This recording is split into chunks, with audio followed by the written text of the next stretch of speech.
मैं तो ऐसा महसूस कर रहा हूँ, ऐसा देख रहा हूँ, प्रधानमंत्री जो भाषा बोल रहे हैं वो उनकी बात कर सकते हैं। जिस प्रकार की बौखलाहट की भाषा प्रधानमंत्री बोल रहे हैं, वो एक प्रधानमंत्री और भारत दुनिया का सबसे बड़ा लोकतंत्र और उसके प्रधानमंत्री की भाषा नहीं हो सकती। वो किसी सड़च्छाप व्यक्ति की तो भाषा हो सकती है, प्रधानमंत्री की भाषा नहीं। क्या क्या बोल रहे हैं प्रधानमंत्री?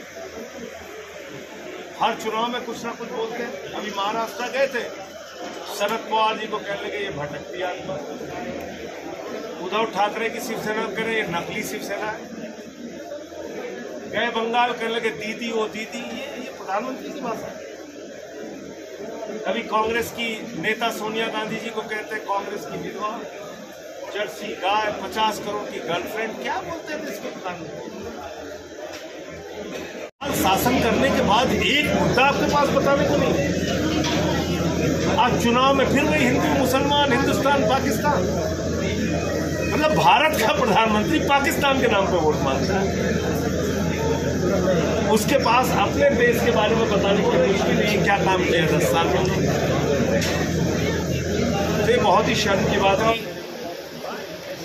10 साल का कार्यकाल पूरा करने के बाद मुद्दों की बात नहीं कर रहे हैं। असल मुद्दों से जनता का ध्यान भटकाना चाहते हैं। प्रधानमंत्री जी ने 2 करोड़ नौकरी हर साल देने की बात कही थी। 15 अगस्त 2022 तक पक्का मकान देने की बात कही थी। काला धन ला के 15 लाख देने की बात कही थी। महंगाई कम करने की डीजल 40 रुपए, पेट्रोल 50 रुपए बेचने की बात कही थी। उसने अब तक की सबसे ज्यादा बेरोजगारी 45 वर्षों में सबसे ज्यादा बेरोजगारी देखी। 15 लाख करोड़ रुपए चंद पूंजीपतियों का मोदी जी ने माफ किया। 200 लाख करोड़ रुपए का कर्जा हिंदुस्तान के ऊपर हो गया। देश बर्बादी की कगार पे पहुंच गया और प्रधानमंत्री जी अब कह रहे हैं ये तो ट्रेलर था। 10 साल में देश को बर्बाद करके मोदी जी कह रहे हैं ये ट्रेलर था। इसका मतलब जो पिक्चर आने वाली है वो बहुत खतरनाक है। हरियाणा के लोगों को और देश के लोगों को सावधान हो जाना चाहिए। सावधान हो रहे हैं। मैं तो कई राज्यों में दौरा करके आया हूँ। महाराष्ट्र एक बड़ा परिवर्तन देने जा रहा है। कर्नाटक है, राजस्थान है, हरियाणा है, उत्तर प्रदेश है, दिल्ली है, बिहार है। परिवर्तन देखने को मिलेगा। मैं ये पूछना चाहता हूँ प्रधानमंत्री जी, आप कहते हैं मेरी गारंटी है, मोदी की गारंटी है।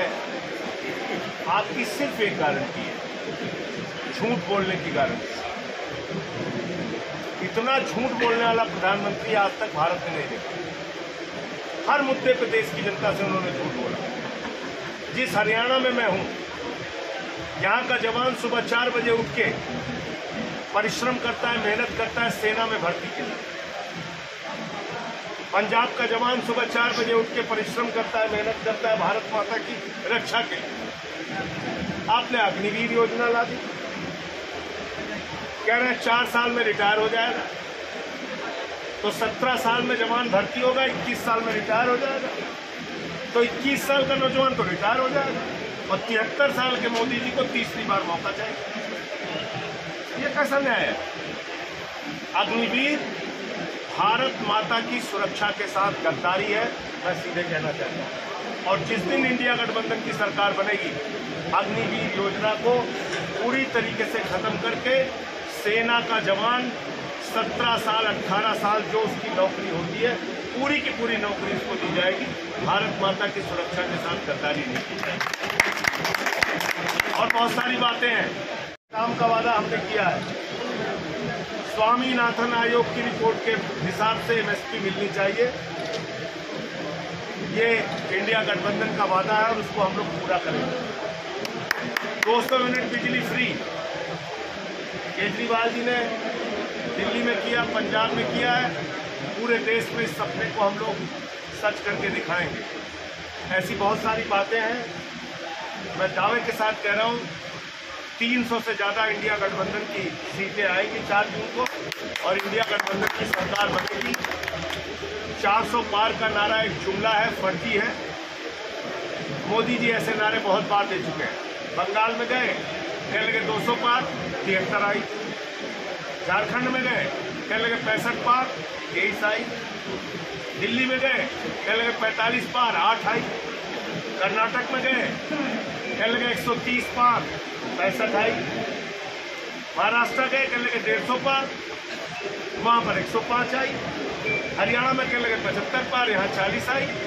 मिजोरम में गए, कहने लगे 21 पार, 1 सीट आई। और अभी कह रहे हैं 400 पार। जनता करी तड़ी पार, तड़ी पार, तड़ी पार। उनको तड़ी पार करेंगे लोग। आज आपने देश की क्या दशा बना दी। और मैं इस देश के नौजवानों से, माताओं बहनों से, बुजुर्गों से, सबसे एक ही चीज़ कहना चाहूँगा कि जो किसानों के साथ हुआ उसको भूलिएगा नहीं। 750 किसानों ने अपनी शहादत दी।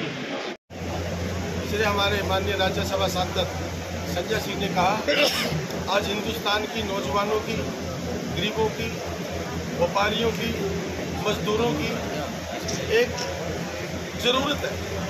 इस देश को पूंजीपतियों से कैसे बचाया जाए। इसको बचाने का सिर्फ एक ही रास्ता है, इंडिया में। जैसे संजय सिंह भाई ने डिटेल में आपको बताया कि इस देश के अंदर क्या हो रहा है। माननीय प्रधानमंत्री जी को राजनीतिक भाषा का एक जो 150 करोड़ का प्रधानमंत्री है, उसके अंदर जो भाषण के अंदर जो उसकी मर्यादा है वो प्रधानमंत्री का है। दूसरे देशों के अंदर भी हमारा विकास है। चुनाव हिंदुस्तान के हो रहे हैं और नाम पाकिस्तान के नाम से। इसके अंदर जैसे हमारे देश का जवान है अग्निवीर, उसके 4 साल के लिए चीज़ों को देखते हमने इंडिया को, गठबंधन को, आराम पार्टी को ज्वाइन किया। भारतीय जनता पार्टी के बारे में बताना चाहूँगा, एक हमारा साथी का रोके, उसने अपनी सारी जिंदगी मोदी जी के गीत गा गा के बोड़ हो गए। अपना सब कुछ, घर परिवार, बच्चे, सब कुछ सड़क पे लाए। अब तो मैंने कह दिया सड़क पे आते तो घर चुप से बैठ जा, कितना बीजेपी कुर्सी देने वाली दिया उसको, जेल में रखे। चैनल के माध्यम से सबको नमस्कार करती हैं। तो हम सब भारत के पढ़े लिखे नागरिक हैं, संवैधानिक भारत में जी रहे हैं।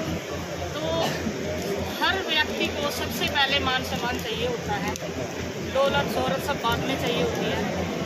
मेरे को लगा क्या आप सबको पता भी है, तो मेरे को मान सम्मान नहीं मिला भाजपा सरकार में।